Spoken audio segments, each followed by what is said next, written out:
Hello ladies and gentlemen, let's now tackle about the process of mitosis and meiosis.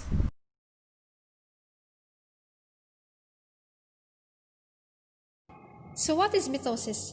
Mitosis is a process where a single cell divides into two identical daughter cells, or what we call the cell division. It is conventionally divided into stages or phases known as interphase, prophase, metaphase, anaphase, and telophase. So there are phases of mitosis. So let's come up to the interphase.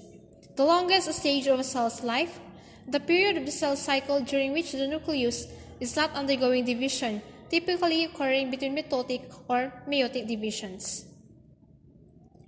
Next is prophase. The first phase of mitosis, the process that separates the duplicated genetic material carried in the nucleus of a parent cell into two identical daughter cells. During prophase, the complex of DNA and proteins contained in the nucleus known as chromatin condenses.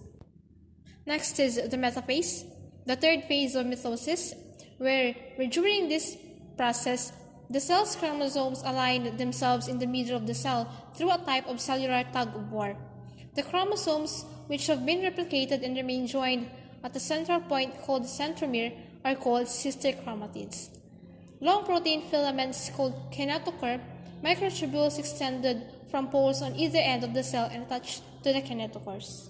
The fourth phase, anaphase, wherein before this begins, the replicated chromosomes called sister chromatids are aligned along the equator of the cell on the equatorial plane.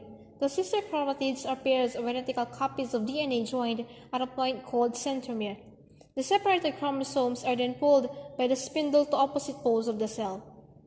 And lastly, the telophase, the process that separates the duplicated genetic material carried in the nucleus of a parent cell into two identical daughter cells. Telophase begins once the replicated paired chromosomes have been separated and pulled to opposite sides of poles of the cell. During this process, a nuclear membrane forms around each set of chromosomes to separate the nuclear DNA from the cytoplasm. And now, let's come up to meiosis. It is a process where a single cell divides twice to produce four cells containing half the original amount of genetic information. These cells are our sex cells, sperm in males, eggs in females. Meiosis 1, the first of two consecutive divisions of the nucleus of eukaryotic cell during meiosis, and composed of the following stages: prophase 1, metaphase 1, anaphase 1, and telophase 1. So in prophase 1, it is the starting cell is diploid.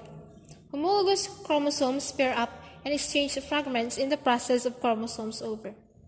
Metaphase 1, in here the homolog pairs line up at the metaphase plate.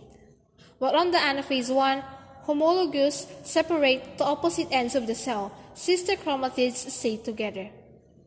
Telophase 1 is the newly forming cells are haploid. Each chromosome still has two sister chromatids, but the chromatids of each chromosome are no longer identical to each other. Meiosis 2, the second of the consecutive divisions of the nucleus of eukaryotic cell during meiosis, and composed of the following stages, where just like on meiosis 1, but the difference is that this is what we call prophase 2, metaphase 2, anaphase 2, and telophase 2. And there, as you can see, the phases of meiosis 2. Prophase 2 is the starting cell or the haploid cell made in meiosis 1. Chromosomes condense and the nuclear envelope breaks down. The centrosomes move apart. The spindle forms between them, and the spindle microtubules begin to capture chromosomes. While in metaphase 2, chromosomes line up at the metaphase plate. Anaphase 2 says that sister chromatids separate to opposite ends of the cell. And lastly, on the telophase, the newly forming gametes are haploid, and each chromosome now has just one chromatid. For today, this is Ellie Casaplan, Bachelor of Secondary Education. Thank you for watching.